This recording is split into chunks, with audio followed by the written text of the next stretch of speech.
butter, cheese, for example, red meat is not going to have any adverse effect on your heart. Yeah, so none of that is true. That's a completely meaningless, unhelpful number. Now, his answer makes no sense. His answer makes it clear he didn't understand that analysis.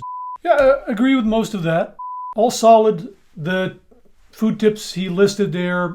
So I got a lot of requests from you guys to check out Dr. Aseem Malhotra, who is a cardiologist based in the UK. So we contacted him a number of times, actually, over the course of the whole year, I think 3 or 4 times total. Invited him to come on and talk. I don't think it's going to happen. I don't think he wants to do it, which is 100% his right, of course. So we're going to check him out, some of his recent appearances. And this is what the drug companies have been doing for a long period of time. They will mislead people using statistics about the benefits. So use something called relative risk reduction. Let me just explain this, because you can apply this to statins as well. If you've got, for example, 2 groups in a trial, say 100 in one trial, in one group and 100 in another, and let's give you an example of statins, and you're following them up over 5 years to look at a drug to see if it benefits them in preventing having a heart attack. In one group, they get the dummy pill, and you follow them up over 5 years, and in the people that got the dummy pill, in fact, you didn't do anything different. 2 of them suffered a heart attack. In the other group, the other 100 people that were followed up over 5 years, who got the pill, the drug, right? Only 1 suffered a heart attack. So you've reduced the heart attack risk by 50%, right? 2 to 1, right? 50%. But you've only prevented 1 heart attack. You've treated 100 people, but you've prevented 1 heart attack out of treating 100. Yeah? Does that make sense? So that's a 1% absolute benefit. In other words, when you explain that to a patient, when I have engaged in sort of what we call informed consent, shared decision making, when they ask me about drug, I'll say, this gives you a 1% chance if you take this drug religiously of preventing a heart attack. Okay, let's talk about this idea of the 1% benefit of statins. I think this is a common idea on social media in some circles, because I've gotten this question a lot. The 1% refers to a 5-year window of observation. He mentioned that in the beginning, 5 years. So if I start a statin today, 5 years from now, I stop the statin. Over that window of observation, the benefit is modest. Why? Because I'm unlikely to have a heart attack during that exact window. So there's not much to prevent in the first place, right? If my heart attack happens 10 years later, it's not included in that window. So the window of observation, the time scale that we're talking about, completely changes these numbers. You can get a sense of this by looking at a typical risk profile over time. So this would be your typical American.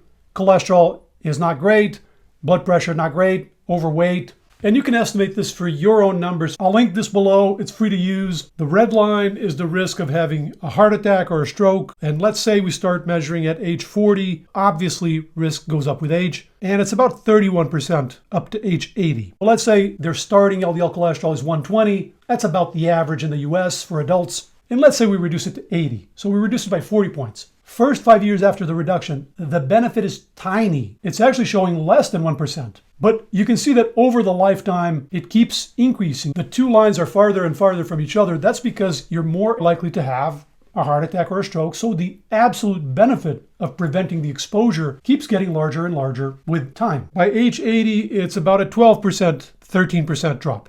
So if I'm trying to explain absolute risk to someone, I have to give them this complete picture, right?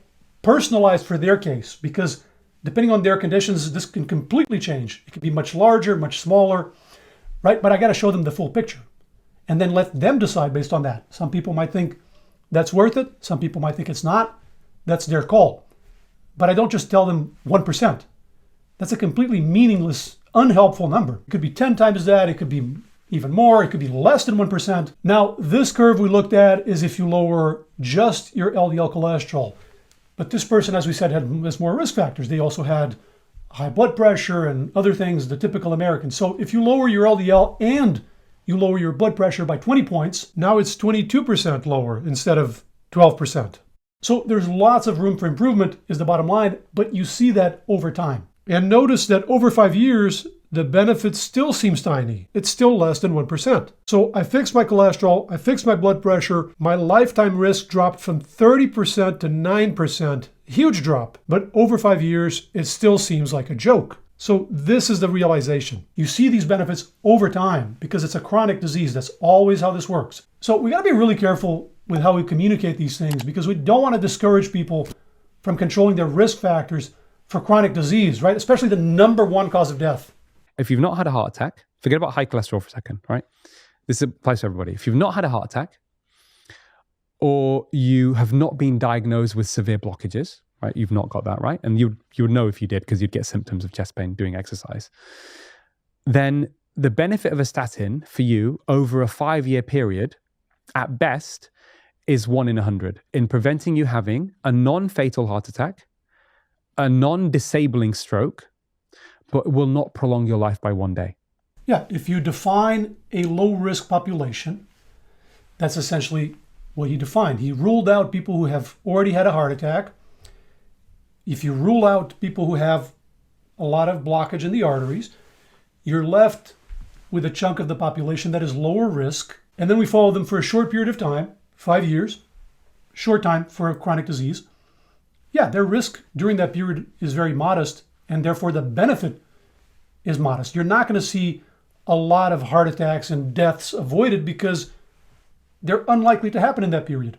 They're earlier in their disease progression, right? Their heart attacks and deaths are going to happen later on. So you're not going to see it in the first 5-year window.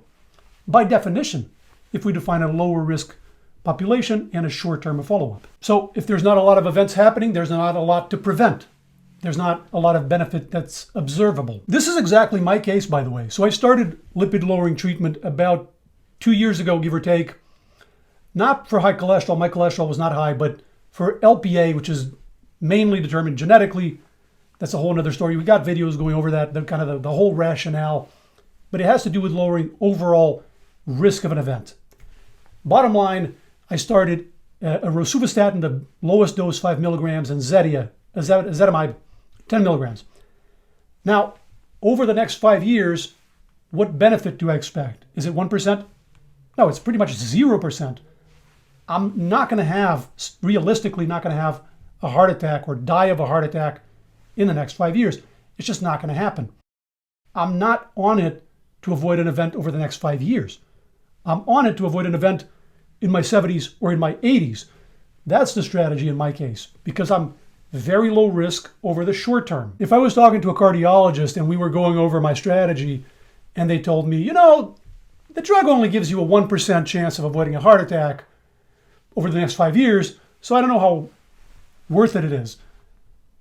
I would think they don't know what they're talking about, or I don't know why they're telling me this, that my benefit over the next 5 years is low. Of course it's low. I already know that. I'm not taking it for the next 5 years. I'd be confused, or I'd look for someone else to talk to. Now let's look at the other end of the spectrum. Let's say somebody with very high risk, just to have an idea of how high this can get. So cholesterol through the roof, high blood pressure as well, very overweight, smokes, diabetes, just a train wreck. So the calculator for that person is showing almost 80% risk of a heart attack or stroke by the age of 80. If I bring down that LDL from 180 to 100, this is the lowest the calculator will let me go. It only allows for an 80-point LDL reduction. So bringing it down to 100, which isn't a great LDL, but anyway, that drops the absolute risk to about 50%. That's an almost 30% drop. If you also drop the blood pressure by 20 points, that's another 20% off, from almost 80% likelihood of having a heart attack or a stroke over the lifetime down to 29%. That's a crazy reduction. And you can see that even in this extreme case, if we just look over 5 years, it still looks tiny, right? It still looks like, why bother? A 1.6% benefit over 5 years, in this case of very high risk, becomes a 50% reduction over the lifetime. And vice versa. If you have everything under control, all your risk factors look amazing, then your risk is going to be low short term and long term. Like your benefit is still going to look small even over the long term, right? Because there's not much to prevent. You've taken care of that. So it's case by case. But the realization here is that this depends on time and the baseline risk of the individual. Just giving you one number, 1%, it gives you no information, right? It can be completely misleading. Say you've had a heart attack, you survived a heart attack.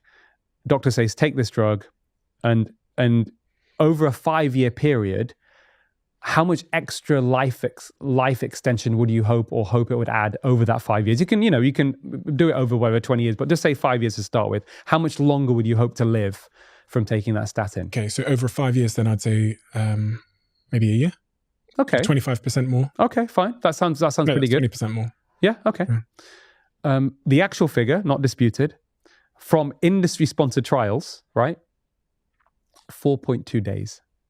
It's funny that he says not disputed, because several scientists wrote letters to the journal where this analysis was published, voicing their concerns with how the analysis was done, with the methodology. And the authors themselves, the very authors that published this analysis, a couple of years later, they published another updated analysis where they completely changed this estimate. It became like fourfold higher. So where he says not disputed, it's actually completely disavowed by the authors themselves. But let's leave all of that to the side. Let's say that it's 4 days, and let's say it's not disputed. The problem here is exactly the same we've been talking about. It's the effect of time. Notice how he keeps harping on the 5 years. This analysis he's talking about, again, covered a 5-year window, and by the end, the vast majority of the participants were still alive. Like 90% hadn't died. And what they did was they averaged everyone. So they averaged the living participants, 90%, together with the ones that had died. So that result assumes that there was zero benefit for 90% of participants. Of course, it's diluting the benefit of the drug. It's assuming that the drug didn't do anything, not because it didn't, but because we stopped following them. It's almost like that analysis is like they all died on the last day of observation. 90% of the control group and 90% of the folks getting the drug all died on that same day. So no wonder the number is small. It's telling us there isn't much difference between the two groups. Yeah, they all died on the same day, that last day of observation, except they didn't, right? It's a complete artifact of how they analyzed it. I mean, we could play this game with anything. Get a group of people to start smoking, follow them for a few years only. By the end, most are still alive. Very few have died over 4 or 5 years. Smoking didn't affect how long they live. Why bother quitting? It has a small effect. You didn't wait for them to die. You have no idea what effect it has or it doesn't have on their risk of mortality if you stop following 90+% of people. Now, one thing we can do is we can look at the folks who did die during that 5-year window of observation, right? Just restrict the analysis to those and see if the statin prolonged their life or not, or if it had no effect, or if it anticipated their death or whatever. So one analysis did that for one of the existing trials. They reported that by the end of that 5-year window, the folks receiving the statin were dying approximately 1 year after the folks not receiving the statin, which interestingly is exactly what the interviewer there guessed. So that's one analysis of one trial. The bottom line here is that this is all about time. How much do I expect my lipid-lowering treatment to prolong my life over the next 5 years? 0. Not 4 days, 0. Because statistically, I'm probably not going to die, and even less likely going to die of a heart attack or a stroke, a cardiovascular cause, over the next 5 years. So I'm not taking a statin to prolong my life over the next 5 years. It's absurd in my case. Personally, I'm taking it to avoid a heart attack in 30 years or possibly to delay death in 30 or 40 years. By the way, we're going to move on, but just a final point. In my opinion, most people don't need drugs to control cardiovascular risk factors. Most people can do it with lifestyle, especially if their genetics is pretty solid and if they start early enough in life. The drugs are useful for people who are further along in their disease process. You already have a ton of plaque. You already had a heart attack, so your risk is much higher. And lifestyle in those cases is not enough to lower risk as low as it can be. Or you have funky genetics, but most people, I think, can prevent heart disease with solid lifestyle if they start it early enough. Is that because they haven't done it over a long enough period of time? No, I mean, if you then extrapolate it out, if you presume the benefits are going to keep going on, you could then argue, well, over 10 years, it'll be 8 days, and over 20 years, it'll be 16 days or whatever, right? So the interviewer basically called it, right? You see how, this isn't rocket science. The interviewer basically nailed it. It's about the window of observation. Now, his answer makes no sense. His answer makes it clear he didn't understand that analysis, because it's not another 4 days every 5 years. The 4-day is an artifact result because you stopped following and you didn't wait for 90% of people to die. As you extend the window of observation, now you record more and more deaths of those folks. So you no longer have that artifact of assuming everybody died on the last day and there was no benefit of the drug. So the benefit that you saw over the first 5 years is going to increase progressively, right? The dilution effect is going to go away. So it's not 4 days every 5 years. It doesn't make any sense. In fact, this has been done. These extrapolations over the long run have been published. And the authors of the analysis that we're talking about themselves discussed a number of these estimates. So they go over a few: 7.9 years of life gained on the statin, according to one of these analyses, 3 years according to another, 3 to 11 months according to another, and 2 years in another. Okay, why does it vary so much? Number one, it depends how you do the math, because these are mathematical estimates. Number two, depends on the population. If you're very high risk, you expect a larger benefit of controlling risk factors, typically months to years gained. If you're very low risk, you expect less benefit, maybe even no benefit. So this line of the 4 days, statins only give you 4 extra days of life, is another number that gets repeated on social media, but also it's meaningless by itself. It varies enormously depending on the time of follow-up and depending on the population and all that. Anyway, we have a whole video going over this analysis in detail. I contacted the authors and we go over the minutiae for people who are interested. I'll link that below as well. So what is the core, most important biological phenomenon in the body that leads to heart disease, which is not disputed, but it doesn't get much of a, there's no market for the message because you can't commodify this. This is an interesting thing, right? So, but it's really important information. It's called insulin resistance. That is the most important driver of the development of these so-called plaques, these furring, these blockages in the arteries. He likes to say something is not disputed when he has a certain view or idea. But most of the evidence doesn't back this up. So you can reduce the size of plaques without touching insulin resistance. You can even do it while making insulin resistance worse at the same time and reducing the size of plaques. So lipid-lowering treatment, for example, has been shown in randomized trials, a number of these drugs, statins and others, PCSK9 inhibitors, a number of these drugs have been shown to reduce plaque, but their effect on insulin resistance varies. Some of them make insulin resistance worse, some of them have no effect, some of them make insulin resistance better. And yet they all reduce the size of the plaque and the number of heart attacks, the risk of cardiovascular disease in proportion to the lowering of the lipids and lipoproteins. So it's directly against this idea. There are also studies that try to compare insulin resistance to ApoB, for example, and trying to adjust for each other as well as you can. They basically find they're both likely independent risk factors, they both matter, and they try to do a head-to-head, and if anything, ApoB came out on top as a stronger risk factor. Also realize insulin resistance is not necessary for plaque to start or for plaque to grow, right? That doesn't mean it's not important, doesn't mean it's not a major risk factor by itself. Smoking is not necessary for plaque to start or grow. But careful with the idea, and this is not a criticism of him, as he didn't say it explicitly, but I've heard this idea a lot out there, that as long as you fix insulin resistance, you're home free, you're safe. It's not that simple. It doesn't work that way. Look, guys, absolutely address your insulin resistance. I address mine. I don't ignore mine. We have a number of videos explaining how to measure it, how to lower it. I pay attention to mine. I try to keep it, in the healthy range, which you can do with a healthy diet and exercise without an excess of calories by keeping healthy body weight. You don't need a fat diet. It's not rocket science. For most people, it is that simple. He also tried to argue in there that insulin resistance is not given its fair status as the one factor or the main factor for commercial reasons, that you can't make money off of it. He said you can't commodify it. You can totally commodify it. You can sell workout programs and diets to lower insulin resistance and books and blood work and devices that measure it in real time. You can try to develop drugs that lower insulin resistance. You can make money off of almost anything. You can always make money off of fear.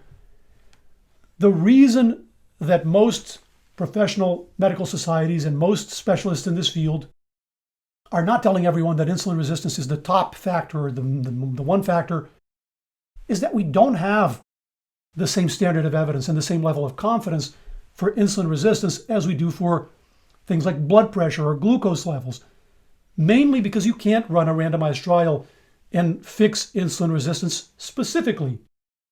You can help people lose weight, and that fixes insulin resistance, but it also changes 10 other things. Right? So it's hard to know exactly what the role of insulin resistance is. That's why it doesn't get as much marquee space as some of these top dogs in prevention. But like I said, based on the observational data that we have, I think it's compelling that insulin resistance likely plays a role. And so I recommend people keep it in the healthy range. I do. Not everything needs to be a conspiracy theory. I don't have any financial ties to any of these things, the pharma or big food or insulin resistance or none of it. I have no financial COIs.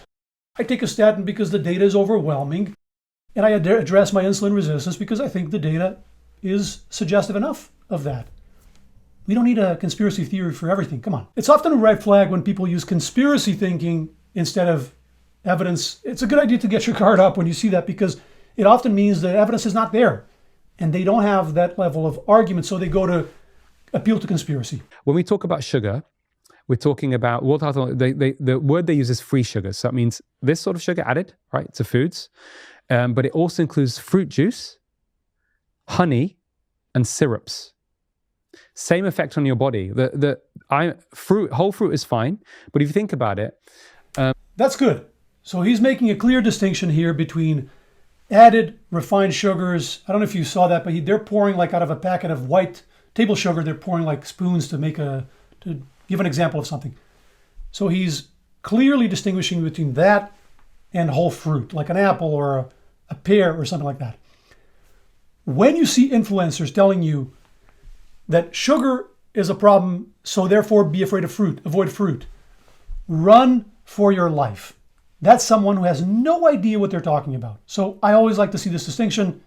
It's a sign of a level of quality. Right. This is more than 50% of the calories in the UK and more than 60% of the calories in the US of people's daily consumption is coming from ultra-processed foods, essentially described as, if it comes out of a packet, industrially produced, and you can read more than 5 ingredients, usually with additives and preservatives, it's ultra-processed and best avoided. And all of the research that's been done only points in one direction. And I think there are at least 32 different conditions or diseases now that are associated with the consumption of ultra-processed food. That is the major issue. So, yeah, agree with that. It's likely the number one enemy as far as public health in the Western world. It's interesting that we have now a number of studies looking at subcategories of ultra-processed foods, and it seems that some are really bad, like soda is probably arguably the worst. And then other types of ultra-processed foods don't seem nearly as bad. Some might even be beneficial. So the research is showing that there's heterogeneity among ultra-processed foods. But in general, absolutely, I think it's probably the number one thing to address as far as public health, and probably the cause of the obesity epidemic and the diabetes epidemic. And let's say we eliminated ultra-processed food. We got people to eat more nuts and seeds, oily fish, whole fruit and vegetables. It's been estimated that you would halve the death rates from heart disease globally within 1 year, from 20 million to 10 million. Yeah, all solid. The food tips he listed there. Let me just check that specific article he's talking about. Okay, it looks like it's this. They say meeting 8 diet targets could halve the global cardiovascular disease burden, basically prevent 10 million deaths from cardiovascular disease. Also, it would reduce obesity, diabetes, and common cancers. Pretty good, if you ask me. And the 8 goals were increasing fruits and vegetables. He mentioned this. Also, increasing whole grains. Nuts, he also mentioned that. Increasing vegetable oils. Increasing seafood omega-3s and reducing sodium and industrial trans fats. All solid evidence-based stuff. And anyway, he followed these people up who were diagnosed with at least 50 to 70% blockages in their arteries. They had heart disease. For some reason, they didn't want to have a bypass operation or a stent, or they couldn't afford it. And they wanted this lifestyle plan. So he put them on a lifestyle plan. He repeated their angiograms after 2 years, right? He looked at the arteries again. And on the people that had adhered to the plan, there was an average reduction of the blockage of 20%.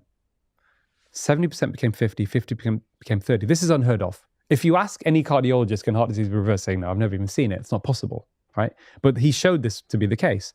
Yeah, there's a few randomized trials even showing plaque getting smaller on lifestyle interventions alone, going back a few decades.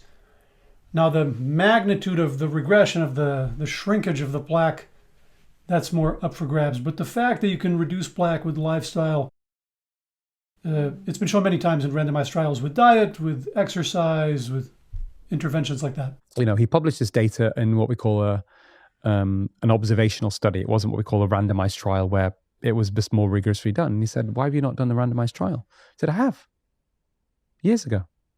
And he showed me the data and I was like, wow, why didn't you publish this anywhere? Couldn't get it published.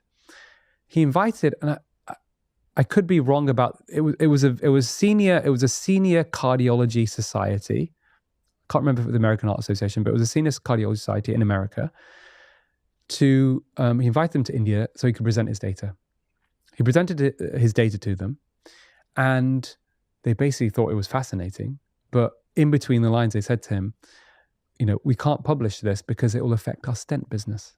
Okay. It's a little weird of a story because, like I said, all the other trials were published.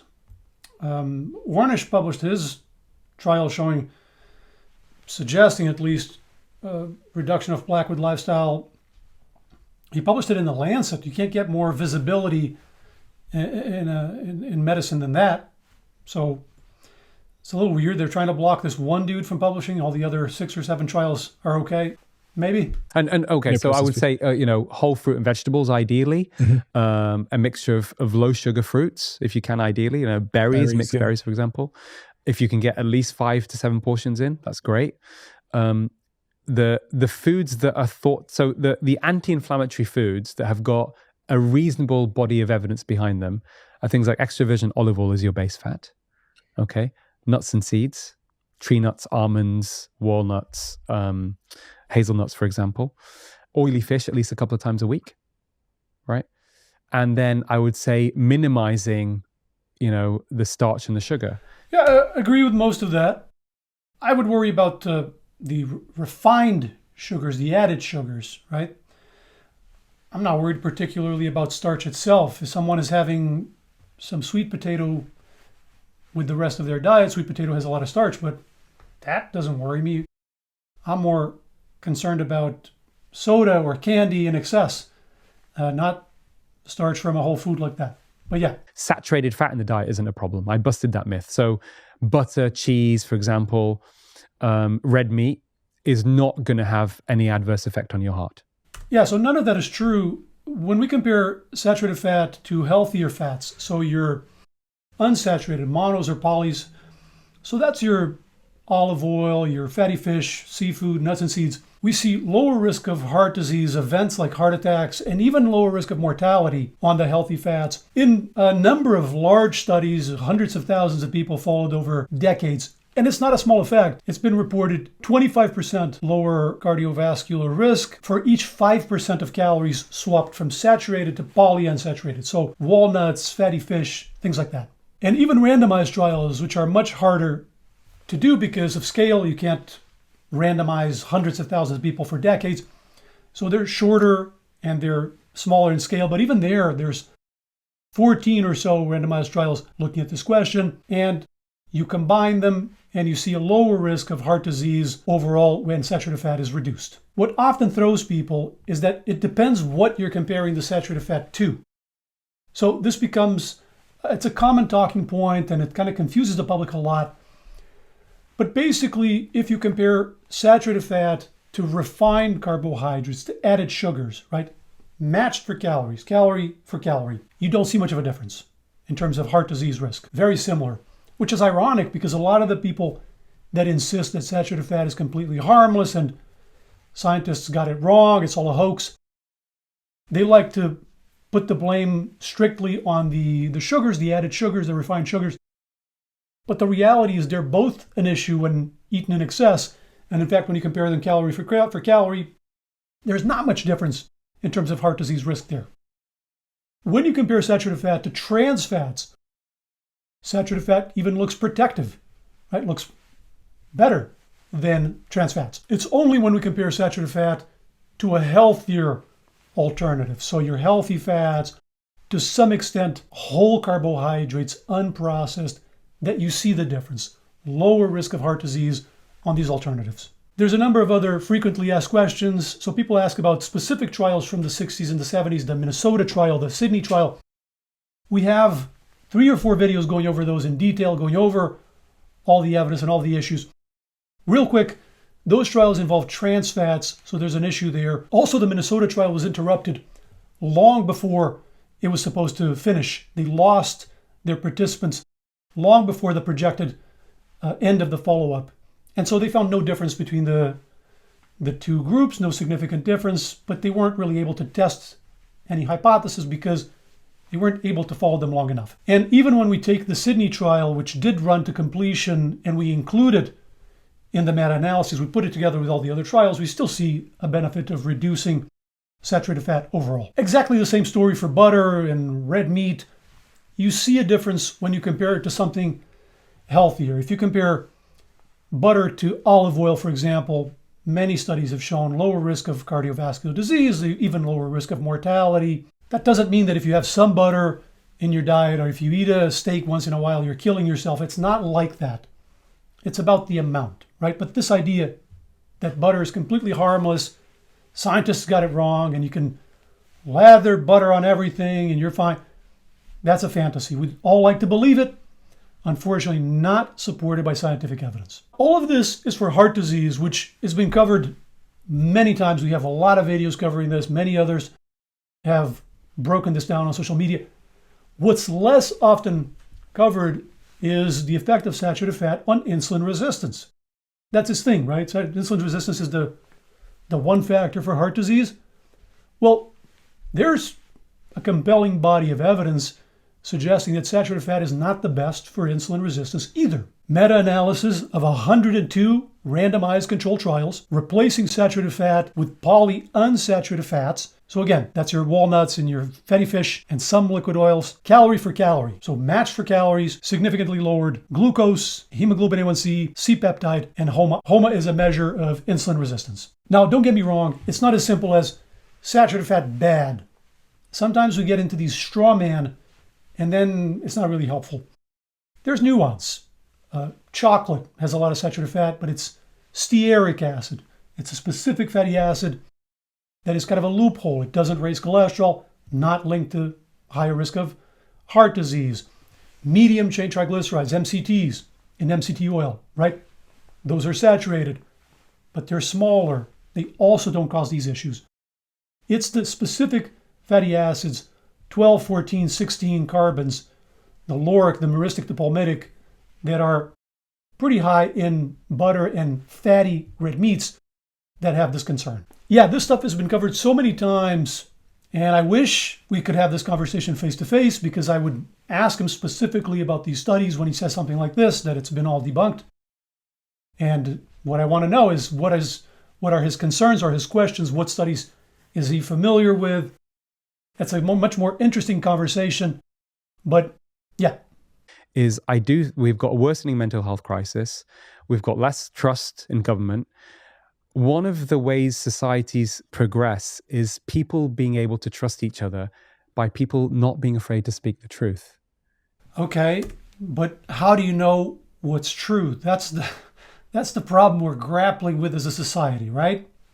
I mean, in this interview, he's made a number of claims that are factual and a number of claims that are not based on science, that are essentially the opposite of the evidence. And I'm not saying he's lying. He probably believes all of it. So how do you know what's true and what's not true, right? You can't go by vibes. That doesn't work. You can't go by degrees. That doesn't work. You got to learn more. It's the only way. You got to investigate these things. You got to scrutinize everything and everyone. And don't trust, verify. Don't trust, verify. Goes for everyone. Goes for everything I've said as well. And I'm not, I want to have that conversation, Steve. I think part of the problem with all of this is that that conversation isn't even happening. We want to have that conversation. We want rebuttals. We want a counter view. Yeah. But the ignoring of even the conversation, that for me is unforgivable. That was the whole point of inviting him on to talk, was to have the conversation, to hear these views and go over the evidence. Unfortunately, it's not possible to do it. I mean, it's one thing to say these things, to make these claims on a podcast where you get almost no pushback because the interviewer hasn't gone over the evidence, isn't familiar with the evidence. It's a completely different story when you're actually going over the scientific data and you're comparing that to your views. And in my experience in the videos that we have where people were happy to come on and talk, they've been very productive and there's been very little fundamental disagreement. Once we go over the actual data and we answer actual questions, a lot of this stuff tends to dissipate away. Unfortunately, that's not possible right now, maybe some other day. For a lot more on the causes of heart disease, including the role of insulin resistance, check out this previous video and I'll see you in there.